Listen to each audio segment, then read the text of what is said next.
મુખ્યમંત્રી નિવાસ સ્થાને બેઠક શરૂ થઈ ચૂકી છે। ભાજપ પ્રદેશ ચૂંટણી સમિતિની બેઠક સીએમ પ્રદેશ અધ્યક્ષની અધ્યક્ષતામાં આ બેઠક યોજાઈ દક્ષિણ ઝોનની સૌપ્રથમ ચર્ચા થશે। ત્યારે બેઠક શરૂ થઈ ચૂકી છે।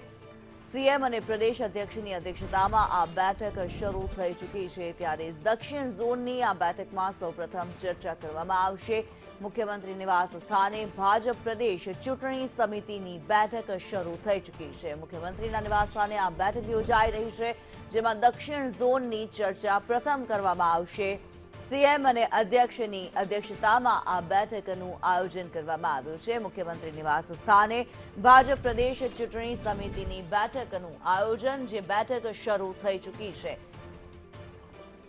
મુખ્યમંત્રીના નિવાસ સ્થાને આ બેઠક યોજાઈ છે। નિર્મલ દવે અમારી સાથે જોડાયેલા છે। નિર્મલ, ભાજપ પ્રદેશ ચૂંટણી સમિતિની મહત્વપૂર્ણ બેઠક દક્ષિણ ઝોનની ચર્ચા પ્રથમ કરવામાં આવશે।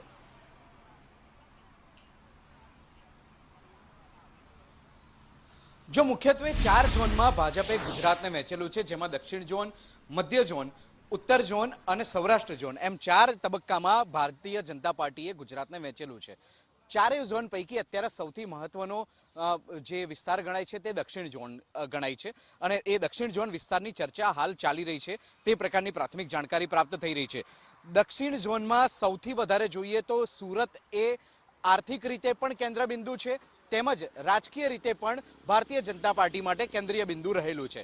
આ વિસ્તાર નર્મદા નદીથી લઈ અને ઉમરગામ એટલે કે મહારાષ્ટ્ર બોર્ડર સુધી વિસ્તરેલો છે। આ વિસ્તારની ચર્ચા અત્યારે કરવામાં આવી રહી છે। મુખ્યત્વે સુરત મહાનગર અને સુરત જિલ્લા સહિત કુલ 8 જેટલા જિલ્લા વિસ્તારો છે કે જેના અંતર્ગત ચર્ચા વિચારણા અત્યારે કરવામાં આવી રહી છે, જ્યાંના ઉમેદવારો માટે નામ ચયન કરવાની પ્રક્રિયા હાથ ધરવામાં આવી રહી છે। સૌથી મહત્વનું અને સૌથી સંવેદનશીલ વિસ્તાર ભારતીય જનતા પાર્ટી માટે સુરત એટલા માટે કહેવામાં આવી રહ્યું છે કેમ કે વર્ષ 2021ની અંદર સુરત કોર્પોરેશનની અંદર આમ આદમી પાર્ટીએ બાજી મારી લીધી હતી। 27 જેટલી સીટ આમ આદમી પાર્ટીએ હાંસલ કરી હતી, અને જેમાં ભારતીય જનતા પાર્ટીને સફળતા મળી નહોતી। પરંતુ આ વખતે કેવી રીતે આમ આદમી પાર્ટી સુરત કોર્પોરેશનમાં પોતાનું શાસન ઓછું જમાવી શકે અથવા તો નહીવત પ્રમાણમાં જમાવી શકે તે પ્રકારની રણનીતિ ભારતીય જનતા પાર્ટી ઘડી રહી હોય તે પ્રકારની અત્યારે સ્થિતિ જોવા મળી રહી છે। દક્ષિણ ગુજરાત વિસ્તારના તમામ જે ઉચ્ચ નેતાઓ છે તે ઉચ્ચ નેતાઓની હાજરીમાં અત્યારે ચર્ચા વિચારણા ચાલી રહી છે। મુખ્યમંત્રી નિવાસ સ્થાને આ બેઠકનું આયોજન ચાલી રહ્યું છે, અને બેઠકની અંદર અંતિમ નામ જાહેર કરવા માટેની પ્રક્રિયા ચાલી રહી છે। ગણતરીની મિનિટોમાં જ લગભગ કોઈ એક વિસ્તારના નામ જાહેર થઈ શકે એમ છે। 8 જિલ્લા વિસ્તારોમાં ડાંગની વાત કરવામાં આવે, તાપીની વાત કરવામાં આવે, ભરૂચ, વાપી, વલસાડ સહિતના અનેક વિસ્તારો છે કે જે અંતર્ગત ચર્ચા ચાલી રહી છે। ક્રમબદ્ધ રીતે અલગ અલગ ઝોન બાબતે ચર્ચા કરવામાં આવશે। દક્ષિણ ઝોનના મહામંત્રી અજય બ્રહ્મભટ્ટ પણ અત્યારે હાજર છે, એટલે સંભાવનાઓ પ્રબળ છે કે સૌરાષ્ટ્ર ઝોન માફ કરશો દક્ષિણ ઝોનની અત્યારે ચર્ચા કરવામાં આવી રહી છે।